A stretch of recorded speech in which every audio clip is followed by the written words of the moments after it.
Hey folks, this is Kalani. The first round of major Covenant changes are coming our way with the recently announced patch 9.0.5. The dev team have said several times that they wouldn't want to make large, sweeping changes to Covenant abilities and legendary effects too often and without any notice for us to prepare. That means they probably won't ever hotfix in large nerfs or buffs to Covenant abilities or legendary effects, so you won't have the rug pulled from underneath you suddenly and end up getting nerfed into oblivion, but the new patch gives the dev team an opportunity to make some of those larger balance and tuning changes, and that's exactly what we're going to see with patch 9.05. The very first build of this PTR cycle includes several changes to Covenant abilities, so let's dig through the data and see just who will see some buffs and whether there are any of those dreaded nerfs hiding in here.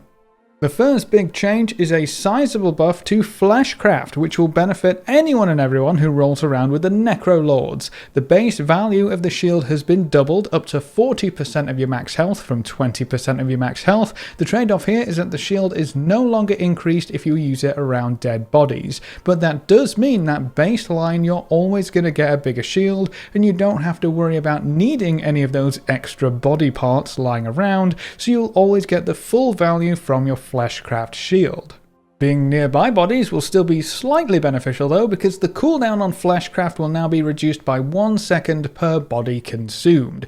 Delightful. The channel speed was also reduced down to 3 seconds, so you get your shield faster, making it easier to use mid-combat, and as an extra bonus on top of all of that, while you are channeling Fleshcraft, you will now take 30% reduced damage, which is kinda crazy. It only lasts for 3 seconds because that's the channel speed, so it's going to be hard to take full advantage of this, but an extra 30% damage reduction cooldown with a 40% max health shield tacked on top, that's some insane defensive capabilities for absolutely every member of the Necrolord Covenant. It is also nice to see some changes to the Covenant basic abilities too. It's not just the class abilities that are being taken into account and consideration here. Now, speaking of class-specific changes, for the Death Knight, 2 of their Covenant abilities have been buffed. For the Night Fae DK's Death's Due will now reduce incoming damage by 2% per stack, up from 1% per stack. The max still remains at 8%, so the buff just makes sure you get the maximum benefit faster and more reliably. For Kyrian DK's, Shackle the Unworthy was also buffed to decrease your damage taken by 8%, up from 5%, and the overall damage of the ability was increased from 178.5% attack power up to 205.275% attack power. A bit of a weird number, but a pretty sizable increase overall. The Demon Hunters are getting a bit of attention too. Fodder to the Flame has been completely reworked once again. So even if a Covenant ability doesn't even really work properly now, massive changes are not off the table for this 9.05 patch. The new Fodder to the Flame reads, your damaging abilities have a chance to call forth a demon from the Theatre of Pain for 25 seconds. Throw Glaive deals lethal damage to the demon, which explodes on death, dealing 175% of attack power damage to nearby enemies and healing you for 25% of your max health. The explosion deals reduced damage beyond 5 targets. This actually sounds really cool and potentially quite powerful. The only drawback is the random nature of the spawn, but being able to one-shot the demon with Throw Glaive gives you control over when to cause the explosion at least. The extra healing is also going to be very valuable for some additional self-sustain. The only thing that's left is to see how it matches up against the other Covenant abilities in simulations. As we move on to the Druids, I know a lot of players are probably expecting a nerf to the Night Fae Covenant ability, Convoke the Spirits. For now, there are no nerfs, so balanced Druids breathe easy for 1 more week. There are some buffs in here for some other Covenants though. Adaptive Swarm for the Necrolord Druids has been buffed. Adaptive Swarm will now heal for 157.5% spell power, up from 126% spell power, and will deal damage equal to 150% spell power, up from 120% spell power. And on top of those buffs, the increased effectiveness of damage over time effects will be bumped up to 25%, up from 20%. So buffs for every aspect of that ability, not too shabby. On to the Hunters. They've also seen a buff to their Necrolord ability. Death Chakram will deal damage equal to 31.6% of attack power, up from 27.5%. It looks like the dev team really wants to get some more players to swap on over to the Necrolords, doesn't it? I guess I'll throw a little spoiler out there and say the Necrolord buffs continue. That's not all for the Hunters though. The Venthyr ability Flayed Shot has also been buffed. That will now deal 112.5% attack power over 18 seconds, up from 87.5% attack power over 14 seconds, and the free kill shots from the bonus effect here will now also deal 25% increased damage. The focused cost was also completely removed as a nice little buff on the side.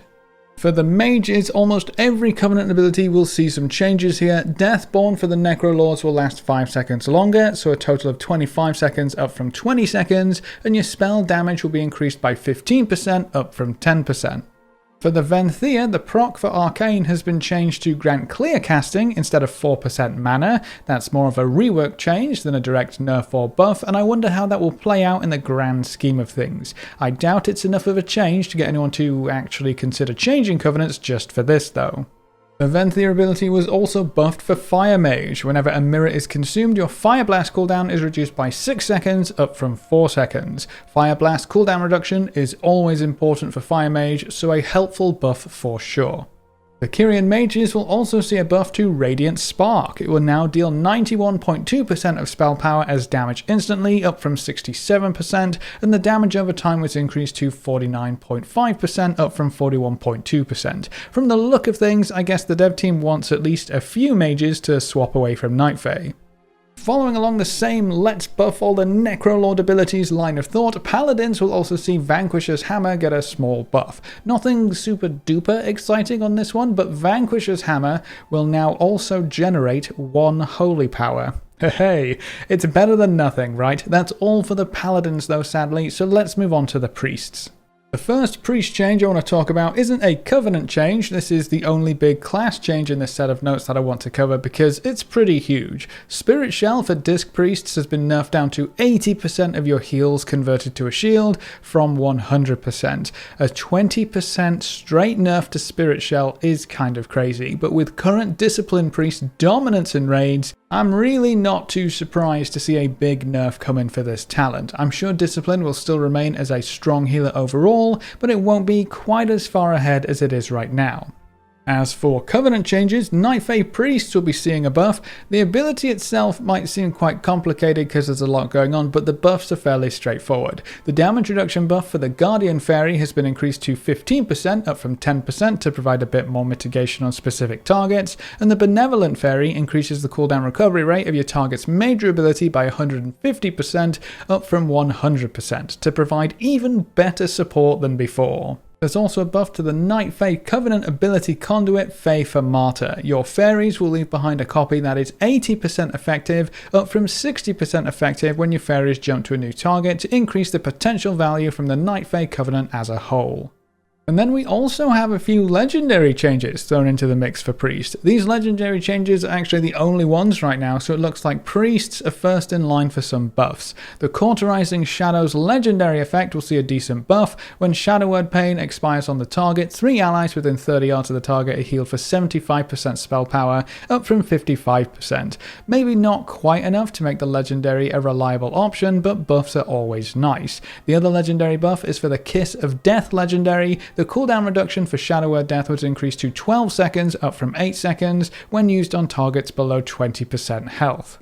Shamans will also see quite a few buffs. Night Fae, Kyrian, and Necrolord abilities are getting pumped up. For the Night Fae, Fae Transfusion will deal damage equal to 117.5% of spell power, up from 94%. That's a pretty big buff, but the Healing Burst afterwards has also been buffed up to 60% of all damage dealt, and its range was increased to 20 yards, making it much easier to splash across multiple allies. For the Necrolords, Primordial Wave has been buffed, but the way this spell reads is always confusing when using data mined information, but from what we can gather, the effectiveness for Enhancement Shaman specifically has been increased from 100% up to 150%. And then Vesper Totem has been buffed quite a bit as well. Now it will deal damage equal to 80% of your spell power, up from 64%, and heal for 91%, up from 73%. So both the initial burst AoE damage and burst healing have been buffed up by about 20% each. Warlocks also made this list, which may be a little surprising, but despite how well Affliction Warlocks are doing, the Covenant options still aren't that great. So the Venthyr ability, Impending Catastrophe, has been buffed a little bit. The initial damage was increased to 25.3% spell power, up from 23% spell power, and the damage over time portion was increased to 138% spell power, up from 120%. Probably not enough to make a big difference, but at least any warlock who picked Venthyr for other reasons are getting a bit of a buff out of this.